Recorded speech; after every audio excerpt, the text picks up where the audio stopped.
Seja bem-vindo! Nesse vídeo, nós iremos utilizar derivadas parciais para analisar se existe uma relação de consumo entre dois bens, ou seja, se os bens são substituíveis ou se os bens são complementares. Para isso, nós vamos utilizar derivadas parciais. Vamos utilizar as definições de bens substituíveis e complementares em termos das derivadas parciais.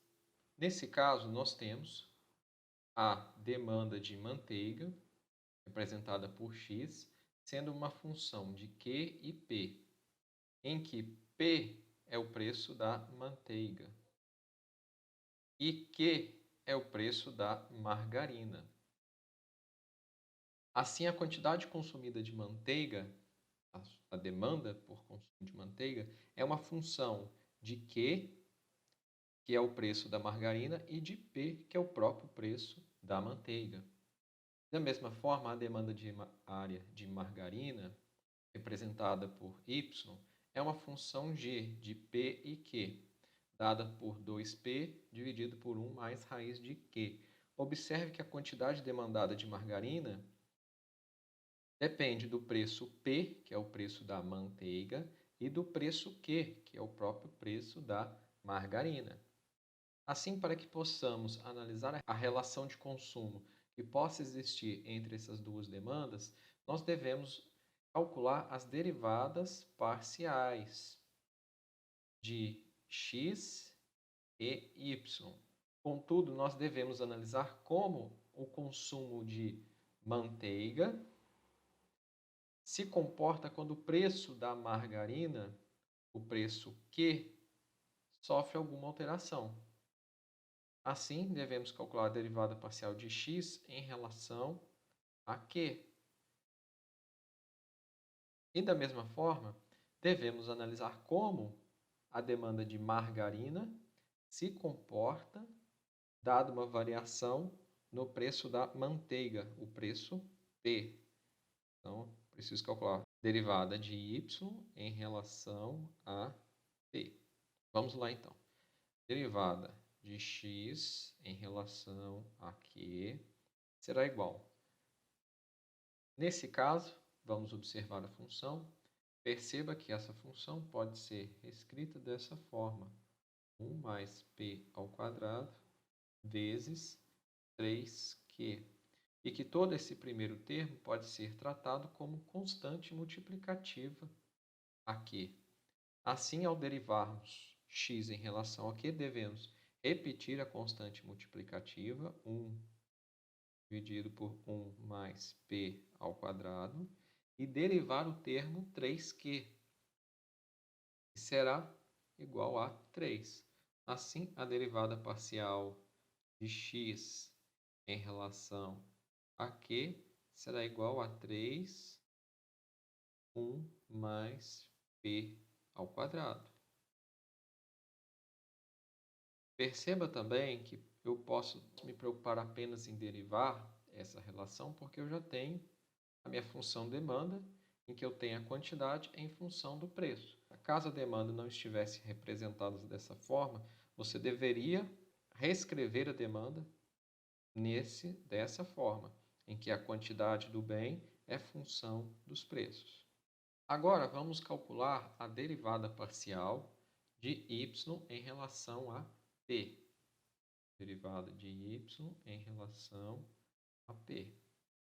Da mesma forma que o anterior, podemos desmembrar essa expressão em 1 sobre 1 mais raiz de q e multiplica 2p. Perceba que o primeiro termo, esse termo, pode ser considerado como uma constante multiplicativa a p. Então, durante a derivação parcial, nós simplesmente reescrevemos esse termo, 1 mais raiz de q, e derivamos o termo 2p, que será igual a 2. Assim, teremos que a derivada parcial de y em relação a p será igual a 2, 1 mais raiz de q. E encontramos as derivadas parciais. Agora, nós devemos analisar qual o sinal destas derivadas. Para isso, relembre que o P é maior do que zero e o Q é maior do que zero. E, com base nisso, veja que 3 é positivo, P é positivo, então o numerador é positivo, o denominador é positivo. Positivo por positivo, temos que essa derivada será positiva. E como o numerador é diferente de zero, na realidade essa derivada será maior do que zero. A segunda derivada, a derivada de y em relação a p, nós temos 2, que é positivo. Raiz de q, como q é maior do que zero, então poderá ser resolvido, será positivo. Como o numerador e o denominador são diferentes de zero, temos então que essa derivada será maior do que zero. Agora que nós encontramos o sinal das derivadas e eles são positivos e maior do que zero, devemos relembrar do conceito. Nesse caso, veja que como a derivada é positiva e maior do que zero, temos que um aumento no preço, que o preço da margarina, eleva o consumo X de manteiga. Assim, veja que há uma relação de substituição entre os dois bens. O preço da margarina aumenta, a quantidade demandada de margarina cai, mas a demanda por manteiga se eleva. Da mesma forma, nós temos que P é o preço da manteiga. Então, se o preço da manteiga se eleva, nós temos, por suposição de um bem normal, que a quantidade da manteiga consumida reduz. Mas perceba que Y é a quantidade consumida de margarina. Então, um aumento no preço da manteiga, como é positivo, está associado ao aumento no consumo de margarina. Perceba que o sinal ser positivo implica uma relação direta. Eu estou interpretando numa hipótese que o preço tem elevado, mas pode ser feito ao contrário. Então, você pode imaginar que o preço P, o preço da manteiga, tenha reduzido. Essa redução no preço da manteiga levará a um aumento no consumo de manteiga. E essa quantidade é representada por X. Perceba que como eu tenho uma redução, então uma redução no consumo de manteiga, o sinal é positivo, implica também numa redução na quantidade Y.